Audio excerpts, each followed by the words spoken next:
following announcement has been paid for by the new Howl Order. Whether the team is giving us the highest of highs or the bluest of blues, we'll cover it all here. Commanders Nightly News. Of course, I'm your host, Louie T. Thank you for joining me. Let's get to tonight's lead story.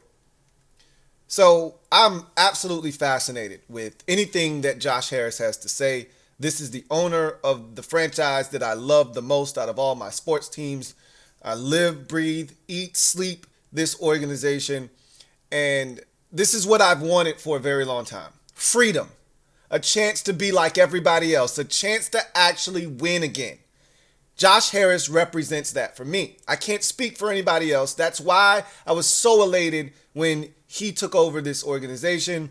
It's why we toasted to this upcoming season, but really to the future health of this organization and to better days, to an opportunity for some of us who thought we would never see a chance to win in our lifetime.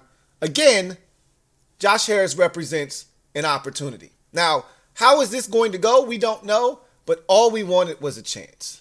Nothing's ever guaranteed to you in life. Nothing, okay? Not even that you're going to wake up and see tomorrow. So having an opportunity to just win, to have an opportunity, that's all I can ask for. So obviously, anything that he says, I'm all ears because we really don't know what his ownership style is going to be here in the NFL. All we can do is look at what he's done in the NHL with the New Jersey Devils and in the NBA with the Philadelphia 76ers to kind of try and get a feel for what his ownership style is going to be here in the NFL. But again, as I've mentioned numerous times, the NHL and the NBA are not the animal that the NFL is. It's a totally different sport. It's run differently. And some of the things that they've done in other sports may work, but it may not work. But it's trial and error. We'll figure this thing out as we go. But the one thing that I can say is that philosophically, his approach to things has been refreshing. We've talked all week long, with the news of Carolina firing their head coach and now David Tepper having his sixth head coach here in just a short 4-year span. And you see the kind of impulsiveness and the quick nature and the quick hook that he's had in Carolina. He's taken a much different, more measured approach. It's, again, refreshing. It's not something that, Tepper may be the type of owner some of you want, right? Because a lot of you, and I shouldn't say a lot of you, some of you are very impulsive. And when things don't go well, you want everybody fired. And that's how fans react. But you can't be a fan as an owner. You have to be a businessman. You have to understand that people are frustrated, people are upset, and especially with our organization and our fan base, this is 25 years of pent-up frustration, okay? Hell, for some of us, this goes back to Gibbs 1.0, right? This goes all the way back to when Joe retired the first time. We haven't been really good since then. A lot of us start the frustration at when Snyder took over, but the 7 years prior to Snyder taking over, we weren't very good then either, okay? So it goes back even further if we're being honest with one another, but at least there was hope. At least there was hope during that 7-year span after Gibbs 1.0 because you kept saying, hell, we were just in the Super Bowl in 91. And so you were telling yourself that in 94 and in 95 and in 96, hey, we're going back, right? And then in 96, you start 7-1 and you're thinking, here it is, right? We're about to do it again. And then it falls the hell apart. But in your mind, you keep telling yourself, hey, it's going to happen. We're going back, right? Because you weren't that far removed. As you got further and further away, you started to realize it's not coming back. It's not happening. And now there's a chance. When is that going to happen? I don't know. But I'm all ears, right?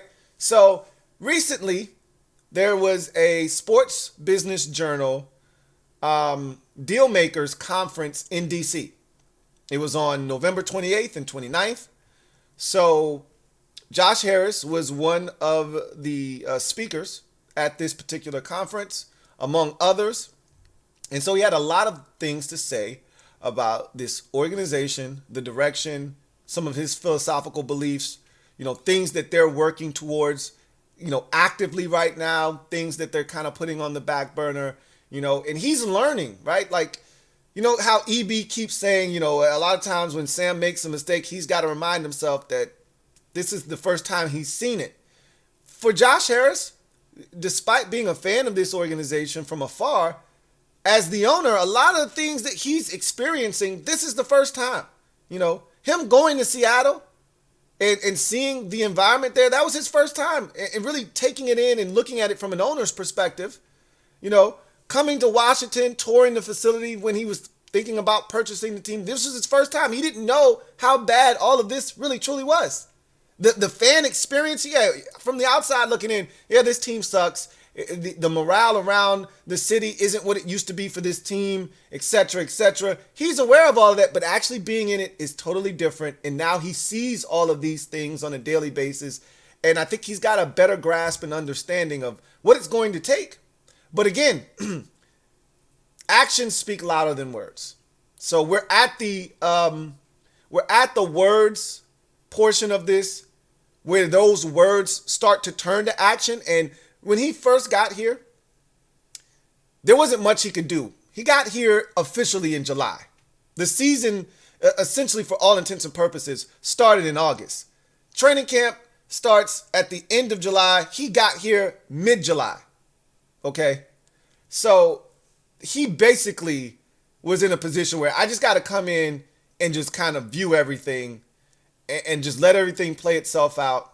And as I see things happening, I make mental notes. I take, physical notes, and we'll make the adjustments at season's end. And that's where we are right now. And that's why this whole season has been really big for the future, because it's given Josh Harris somewhat of a template of what he needs to kind of go through, a checklist of what needs to be done. And that's why this offseason is going to be huge. And it leads me to some of the tidbits of what he was dropping at the Sports Business Journal conference over this week. And Nikki Javala did a great job of kind of chronicling some of the tidbits of what he had to say. And it gives you a sort of a peek into the mind of Josh Harris and what he's thinking. And, that's right up my alley, right? I like to try to get into people's heads and kind of see what they're thinking, try to draw inferences. That's what we do on this channel, right? We draw inferences. We don't always have all the facts, but you give us enough. Sometimes I don't even need any facts. I just look at a situation and I create an entire narrative. And you guys know, sometimes I'm right, sometimes I'm wrong. Either way, I'm going to come strong. Pause. That's why I have 3 kids, though. 4. Anyway, I digress. Let's take a look at some of the things he had to say, and then we'll react to some of them. So Nikki Javala, as I mentioned, shout out to Nikki Javala for chronicling a lot of these quotes and these things that we can kind of chew on a bit. So we'll start from the very bottom of the first row of tweets from Nikki Javala with these quotes from Josh Harris at the Sports Business Journal conference on the 28th and 29th of this past week. So the first tweet says, Josh, at the very bottom, we're starting at the very bottom. Nikki Javala writes, Josh Harris speaking at SBJ's Dealmakers Conference. Quote, you got to win and everyone wants to win. Sometimes it takes a while. We've done it in a bunch of sports and I'm highly confident we're going to do it here with the Commanders, closed quote. So the New Jersey Devils have won in the NHL since Harris has taken over. The Philadelphia 76ers have won. They have not won big, right? They haven't made it to, I don't think they've made it to the Eastern Conference Finals yet. Maybe they made it once. But they've been in the second round of the playoffs just pretty much every year. They go to the second round at a bare minimum. And there may have been one year that they made it to the Eastern Conference Finals. I'm thinking that's the Ben Simmons year, right? Where he was literally 2 feet from the basket and refused to shoot. I feel like that was the Eastern Conference Finals.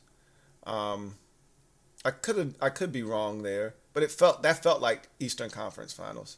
But that's no here nor there. They're highly competitive every single year. They've got a good roster. It's not a great roster, but it's good enough, and it gives them a shot.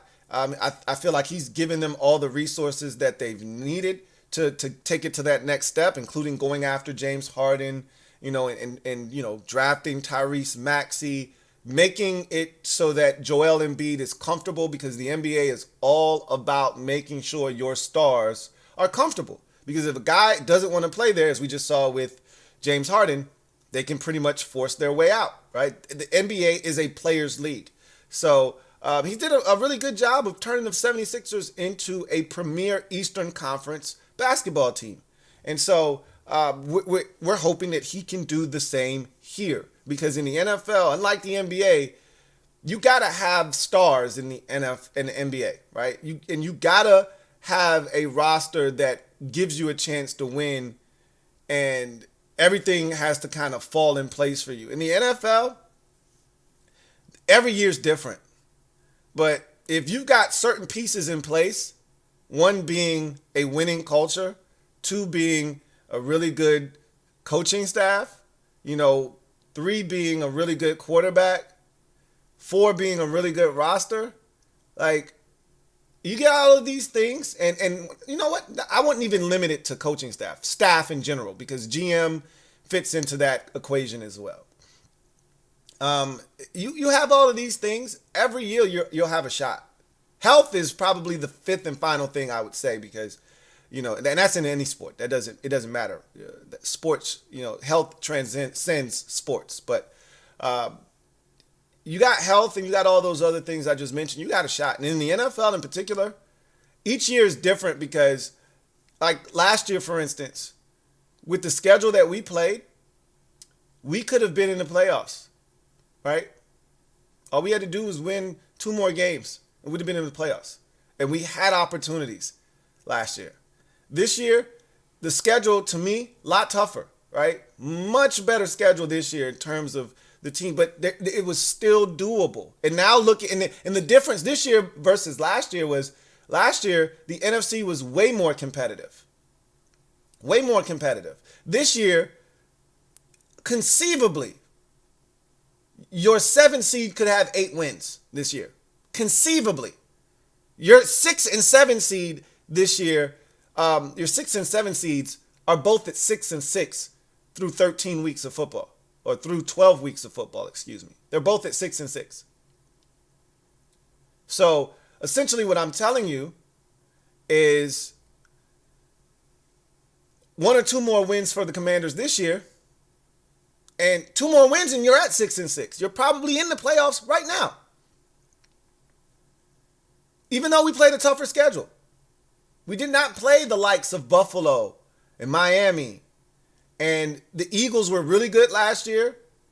Cowboys were really good last year, right? Those teams remain on the schedule.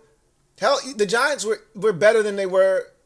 The Giants were better last year than they are this year. We lost to them both times this year, though, right? This schedule is much tougher, if you ask me.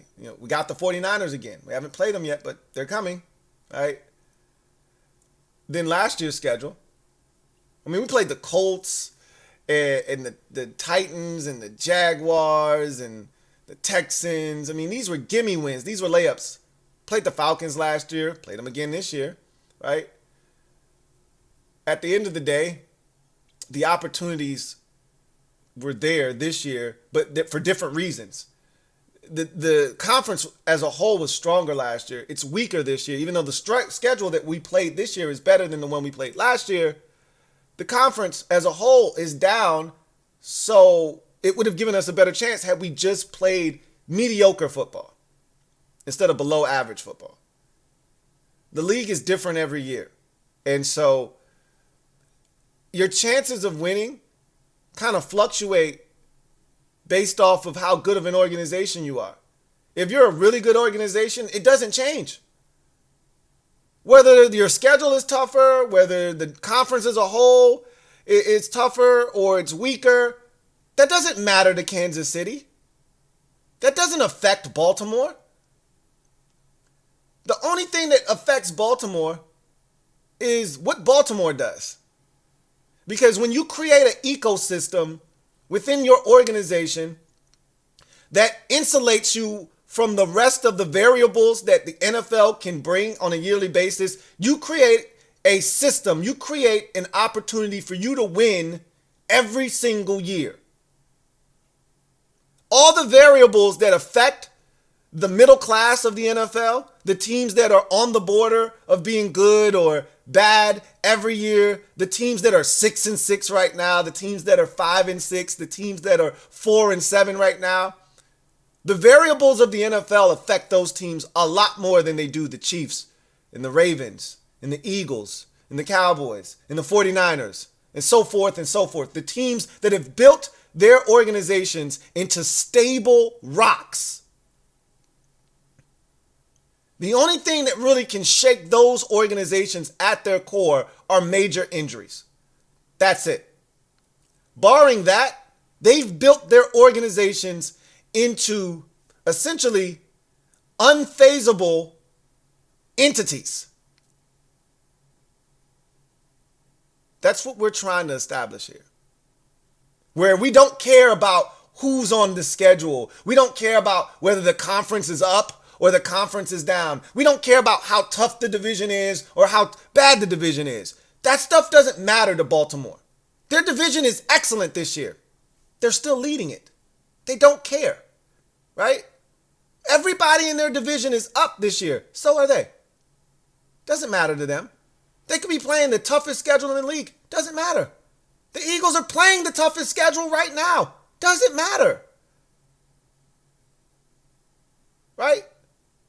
That's what you're aiming for. That's what Josh Harris is talking about.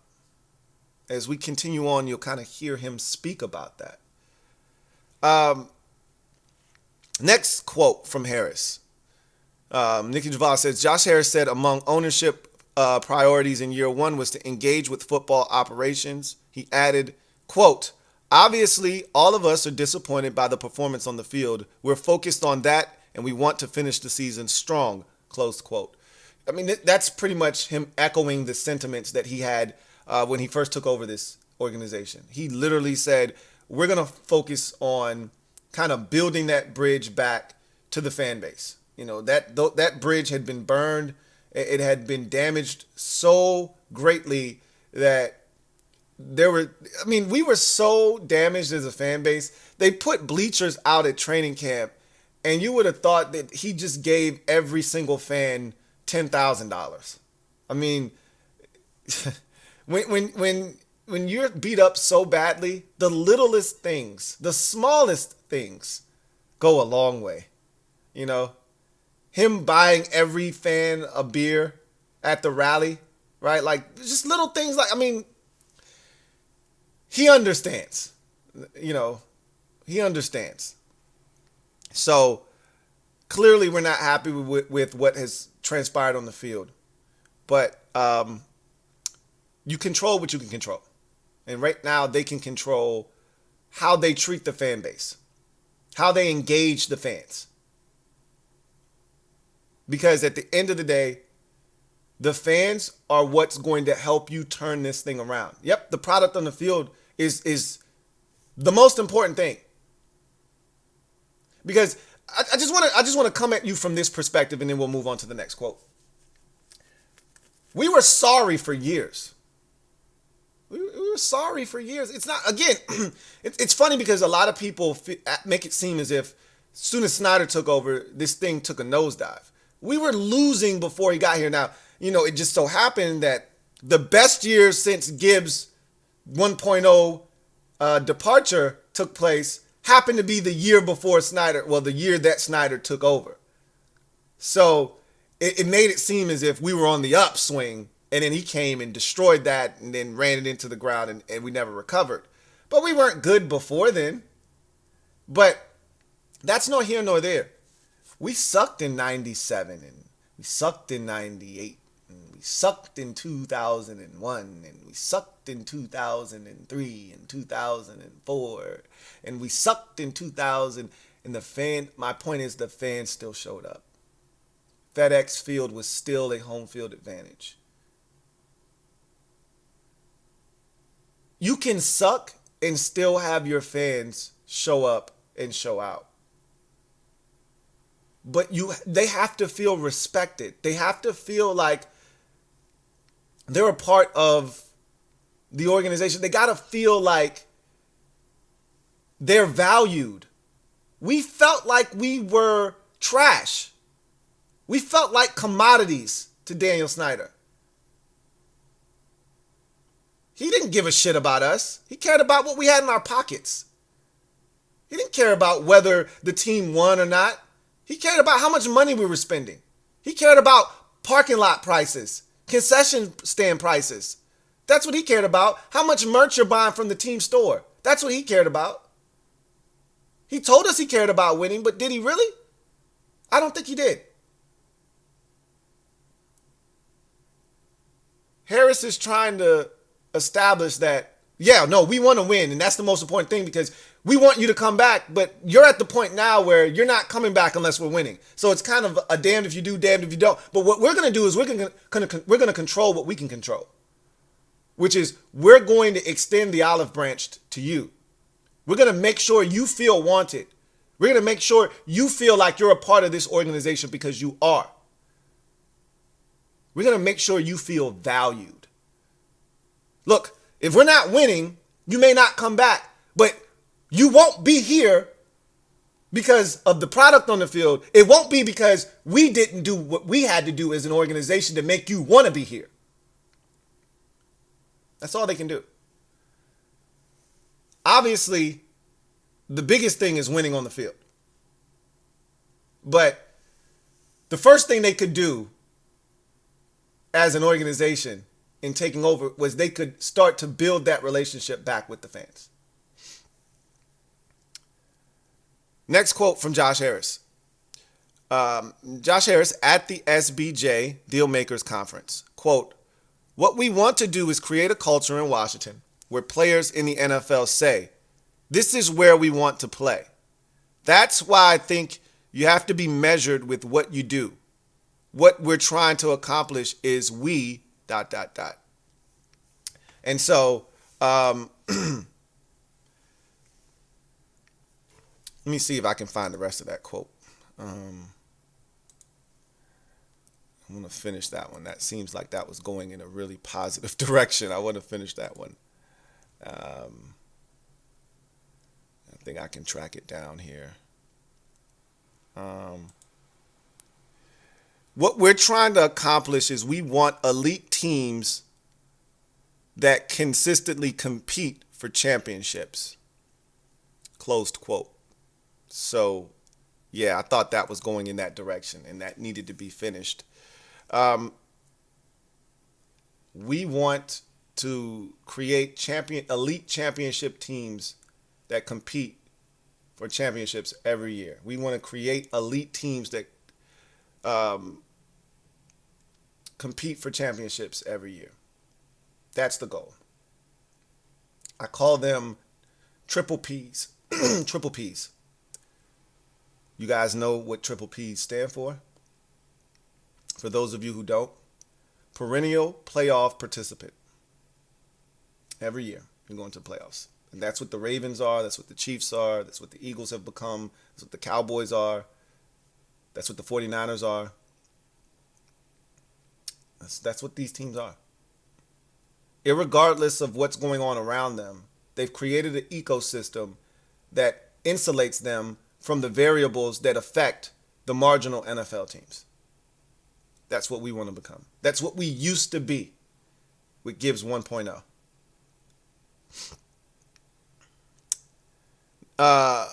Nikki Javala, once again on Josh Harris, on FedEx Field. We're going to improve the existing stadium as much as we can while we look for a new home. It's not the bones necessarily. The modern stadiums are set up, they are very different than the stadiums that are older. Close quote. I think one of the things he has learned this season more so than anything else is looking at other teams' structures, looking at other teams' facilities. I know he was very impressed when he went to Baltimore's facility during the joint practices, looking at their practice facility, looking at the way their situation was set up. He was impressed by that.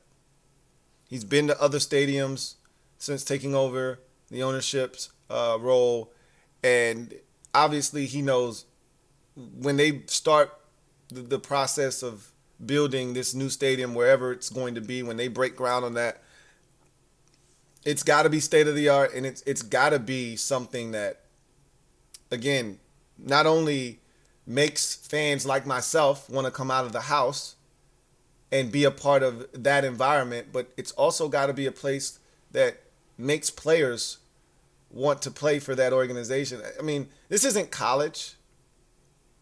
Guys don't usually choose your organization because you've got state-of-the-art facilities. But it helps. It doesn't hurt. It doesn't hurt.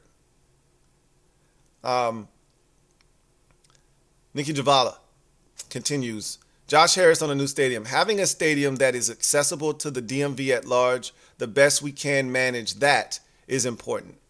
Close quote. That is probably one of the biggest complaints of a lot of patrons of FedEx Field is that it's just in the middle of nowhere. It's not, the accessibility is terrible because you want a stadium that's close to public transportation so that it can cut down on some of the traffic. It's a nightmare getting in and out of FedEx Field. There's no way around it. You got to plan for an hour or two of traffic going to and from the stadium. It's a mess, right? So you want to put it somewhere where it's easily accessible to the public. You can catch the train, and get there. You want it to be, look, wherever you put it, it's going to be traffic. That there's no avoiding that. But you can cut down on a lot of traffic if a lot of fans can get there via the train, right? Via some kind of public transportation. It belongs in the city. Who are we kidding? Hopefully they continue to work towards getting it where it belongs. It belongs at the old RFK site. But even if it's not there, just find a good home and location for it.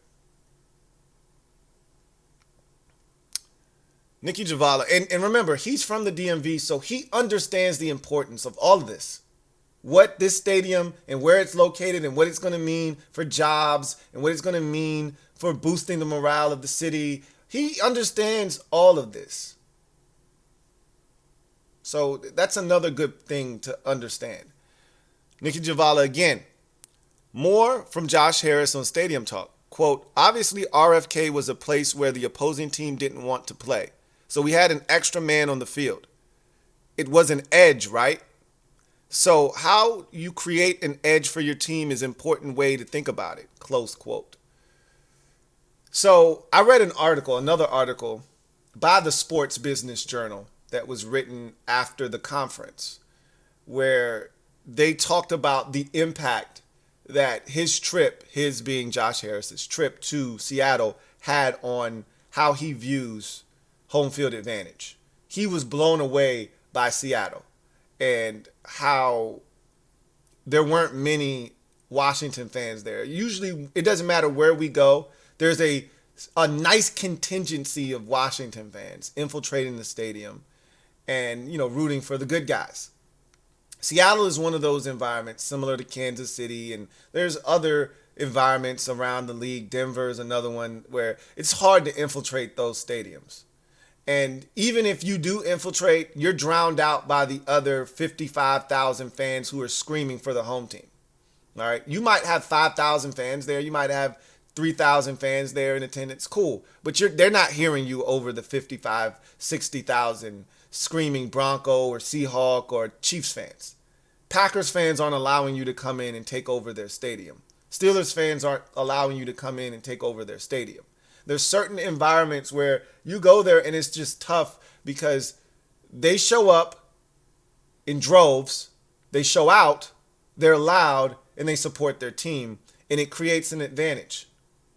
That's what RFK used to be for Washington, and it was the preeminent, the dominant, the best home field advantage during the 80s, bar none, and early 90s. And it wasn't close. I don't know if we'll ever get back to that. I at this point, I think it's damn near impossible to get back to what it once was. Even just off the strength of the fact that the name is no longer Redskins. I don't think we can ever get back to that. But that shouldn't stop us from trying, right? That's what he's looking to do, is to try to create an edge. Try to create an advantage at home. We're one of the worst home teams right now. A huge part of that is there's no advantage playing at home. Teams that have fan bases that don't even travel well come to Washington and make it seem like a home game. It's a joke. Vikings fans shouldn't be coming to Washington and taking over the stadium. They did that last year when we were in the midst of a 3-game winning streak. They came to Washington and Vikings fans took over the damn stadium.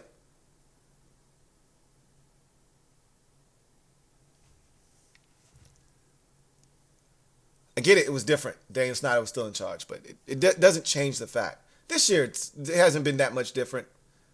You know, and the team hasn't given us a reason to have hope that they would do anything at home. Our home games have been brutal. The worst losses of the season have come at home. 34-point loss to Buffalo. 20-point loss to the Bills. Or to the Bears, excuse me. You lose to the Giants by 2 scores. Like, some of the worst performances of the season have come at home.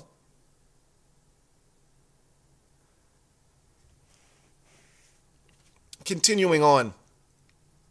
Nikki Javaz says, Josh Harris asked if Commanders will be the team's long-term name. Quote, I know that's a topic people in Washington want to talk about, but we're focusing on the things that are really important right now. Close quote. That's pretty much regurgitating what he said when he first took over the team, right? Like, the name is a hot button topic, but at the end of the day, I'm just going to focus on the things that we can change right now. Like, that's not a quick process. And I don't have a concrete answer for you. I still think the name is going to change at some point. I remember what I heard that first press conference, and it sounded like someone that wanted to change the name. But look, I don't want to start talking about it. It's going to get some of you excited, and then it's going to start overshadowing the shit that we really want to fix right now.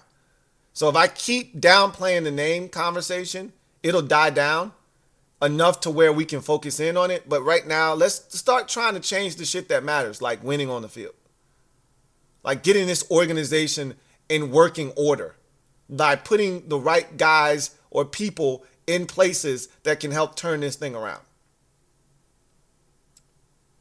The name is cool, but we could be called the Buzzards. If we go 13-4 and make it to the NFC Championship, how many of you actually give a shit? Because I don't. I don't want to be called the Buzzards. But sign me up for the Buzzards if we're 13-4 and we're playing in the NFC Championship game. So, again, that matters to some people. For most of us, we just want to win. And in the name, that'll come at some point. But let's just try to change the product that we're watching on a weekly basis on the field. Let's try to make that something that's respectable that we can be proud of. We'll worry about the name later. That's always been my position. Once I realized Redskins wasn't coming back, as long as you're not embarrassing me, I really don't give a shit what the name is. That's been my stance. They're not going to name us the Tampons. That's always been my go-to line. They're not going to embarrass us and name us the Tampons or something ridiculous like that. So I'm not really too concerned about that. My goal as a fan is to see this team win consistently. big. Let's work on that. We'll worry about the name later. That's essentially what he's saying. Lastly, Nikki Javala. Shout out to Nikki again for dropping these tidbits on us. Again, giving us just a small window into the mind of Josh Harris. Commanders owner Josh Harris, quote, "It's a long journey." This is my favorite one. As you can see, I like this one and I retweeted it. I don't know why it's not saying I retweeted it, because I did. But it's a long journey. There's no shortcuts to the top. There's shortcuts to the middle. You want to be 8-8? I can get you there quickly. 8-1. He forgot that there were 17 games now, so he had to go back and correct it. We've all done that before, right? You want to be great? There are no shortcuts. Closed quote. That's music to my ears. I can't speak for any of you out there. That's the one that not only did that speak to my soul as a fan, like at my core, that spoke to me. But you know what else it said? Hey, we finna get Ron Rivera's ass out of here. He literally just described what it's like to be a fan of this team the last 4 years now. Ron tried to take a shortcut every year by trying to go get a quarterback. Instead of drafting one or trying to get one organically, Ron tried to take a shortcut every single year. And what did it get us? Every single year. 7-9, 7-10, 8-1, and now this year probably 5-12, 6-11 if they're lucky. There are no shortcuts to greatness. You take the necessary steps that have to be taken. You do them diligently, and you do them in a manner that's going to allow it to be sustainable. This is why you have to love what direction we're going in. Because it starts at the top. It starts at the top. And by all indications right now, I get it. Actions speak louder than words, as I mentioned at the top of this show. But from all indications, we got ourselves a damn good one at the very top. And if he's able to do this the right way, if he picks the right people, this thing can turn around a lot sooner than some of you think. And not just turn around, as he mentioned, to be, 8-1 or 9-8 or 10-7 one year and then go back to being mediocre the next. No, we're talking 10-7, and then the next year you're 11-6, and then the next year you're 13-4, and you're a perennial playoff participant. That's what we're looking to do. Is we're looking to try to not only win, but win big and have a chance to do it every single year. It starts this offseason. That's a damn good feeling, if I may say so myself. Let's go to in other news. Heard from Ronald Rivera. He essentially said that Emmanuel Forbes' injury is not season-ending. They, I guess, fit him for a brace. Again, I didn't listen to the press conference, but I saw this on multiple beat writers' timeline. So apparently he said if they had a game next week, which they don't because we have a bye week next week. But if they had a game next week, he could play. So what that effectively means is he'll be back post-bye against the Rams, which is a good thing. He needs more reps. He needs to get as much playing time as he can possibly get. He's not going to get any better on the sidelines.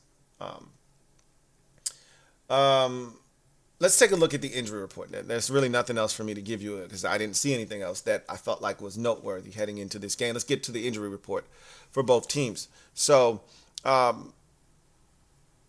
Emmanuel Forbes Jr. and James Smith-Williams are both out. We knew that. That's not a surprise. Alex Arma is no longer on the injury report. He was a full participant today. He's been removed from the injury report. He will be a full go if they decide to make him active on Sunday. And Tyler Larson has been listed as questionable with the knee injury. My guess is he's going to play.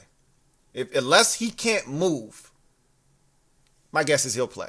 Will he finish the game? Don't know. This is not the game for him to be banged up either because they got a dog over there. And Christian Wilkins at defensive tackle. So this is not the game for him to be limping around and shit. But, we'll see what happens. Meanwhile, on the Miami Dolphins side of things, everybody's playing essentially. Robert Hunt has a hamstring injury, the guard, and he's questionable. They've already activated Devon Achane. This will be his first game since the Giants game. So he hasn't played in a very long time, which is bad news for us. Another explosive, dynamic athlete. Whoopity-doo, glad to have another guy back that can kick our ass in this game, as if they didn't already have enough guys that were going to be problematic before. Kendall Lamb and Javon Holland both are questionable. I don't think Holland's going to play, but everybody else is going to play. Like I told you, when you see lists this long, don't pay any attention to them. Generally, everybody on it, sans from one or two guys, are going to play. So let's go straight to the game plan. All right. So for me, this game really boils down to a few things. I'm not going to go through the whole rigmarole of a game plan because all I'm going to be doing is telling you why Washington won't win this game. And I don't feel like doing that. I don't feel like wasting time. Okay. I'm going to say this. They made changes this week to the staff, or rather last week. They made changes to the staff. Ronald Rivera has now taken over the play calling duties. We'll see if this has any impact defensively or not. My guess is it won't, but here's to Ronald Rivera and company hoping that it does. Good luck. That's all I can offer you.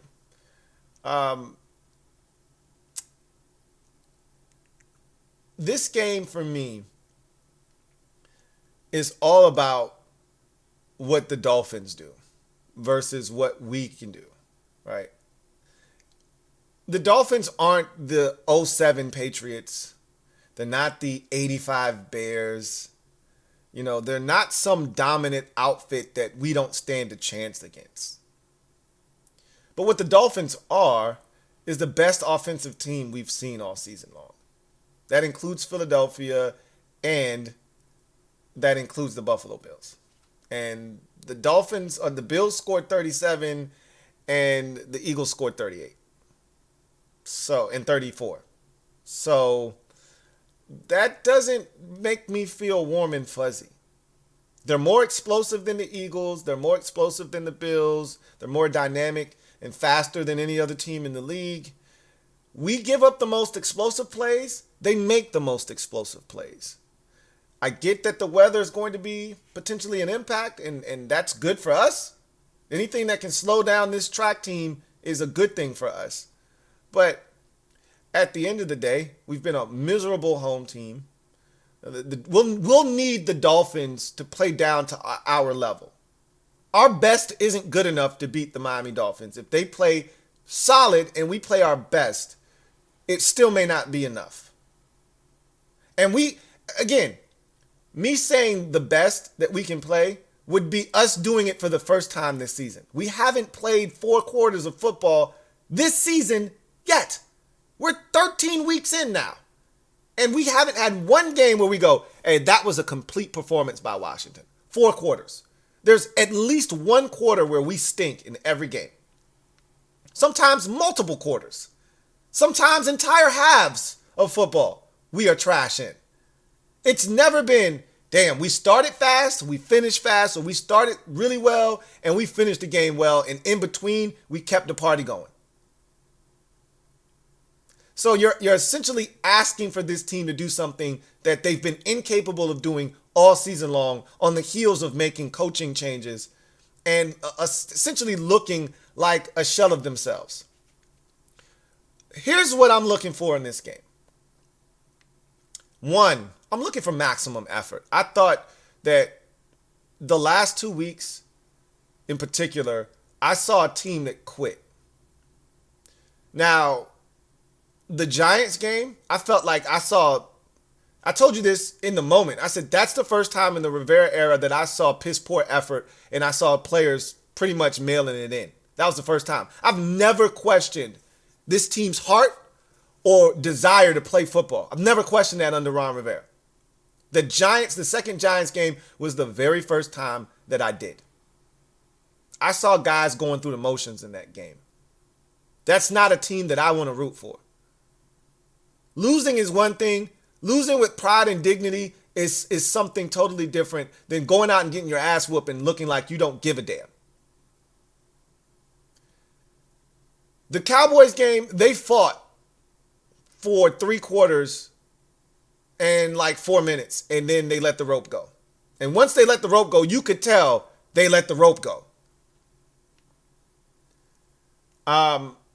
I just want to see a team that competes for 4 quarters. And if it's not good enough, so be it. But I don't want to see the product that I saw the last 2 weeks in particular. Especially the whole Giants game. At least the Cowboys game, they fought for the first 3 quarters or so. Then they let the rope go. Which is what I honestly think is going to happen in this game. I think they're going to fight their ass off. I really feel like this is going to be the Buffalo game all over again, except the offense isn't going to be a train wreck like they were in the Bills game. Wet conditions, overcast, slow start for a really good team. Well, I won't say the Bills game was a slow start for the Bills, but they didn't boat race us till the fourth quarter, where they scored 21 points. It's 16-0. We were right there. That's 2-score game. I won't say we were right there. That's Bruce Allen close. We weren't that close, but we were 2 scores away, right? Far cry from the 34-point ass whooping that people who didn't watch the game saw at game's end. Same thing with the Cowboys game. It's 20-10. No, nobody wants to hear that, but it's 20-10. Far cry from the 45-10 ass whooping that if you didn't watch the game and you just saw the score, damn, they got their ass whooped. You wouldn't have known that it was a 10-point game. With Washington having the ball in Cowboys territory, 3rd and 1, 4th and 1, and then, they let the rope go.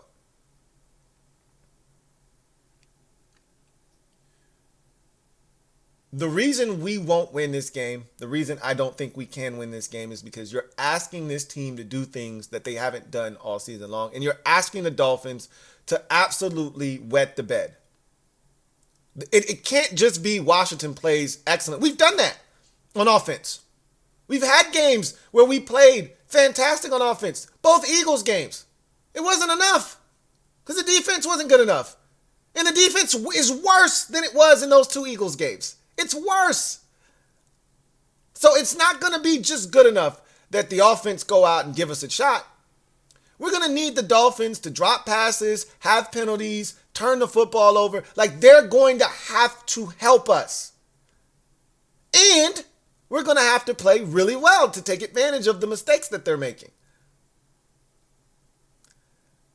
1 or 2 of those things may happen. All of them aren't going to happen. Which leads me to the outcome of this game. I wanted to make it 37-23. But frankly, I don't see us scoring 20 points in this game. I want us to. I think we can. But I also thought we were going to score 24 points against Dallas. And we scored 10. So you know what? Enough of me being wishful in terms of how much we're going to score. I'm going to tell you what I think is going to happen. I think this is going to be a 17-10 ball game heading into the fourth quarter. Maybe late stages of the third. We're going to be right there. And then the wheels are going to fall off in the fourth quarter like they always do in these types of games. And we're going to make mistakes, and the Dolphins are going to take advantage, and they're going to have those explosive plays that we've been holding off for much of the game, and it's going to fall apart at the seams. And for those who didn't watch the game, Washington got their ass whooped by the Dolphins. And for us who did watch the game, we're going to go, hey, it was actually 17-10, but you don't care. That's how I think it's going to go. It's going to be 17-10. Really, I said 16, but they're going to miss an extra point. So 17-10. And then they're going to explode. in the fourth quarter. Late stages of the third into the fourth, they're going to explode.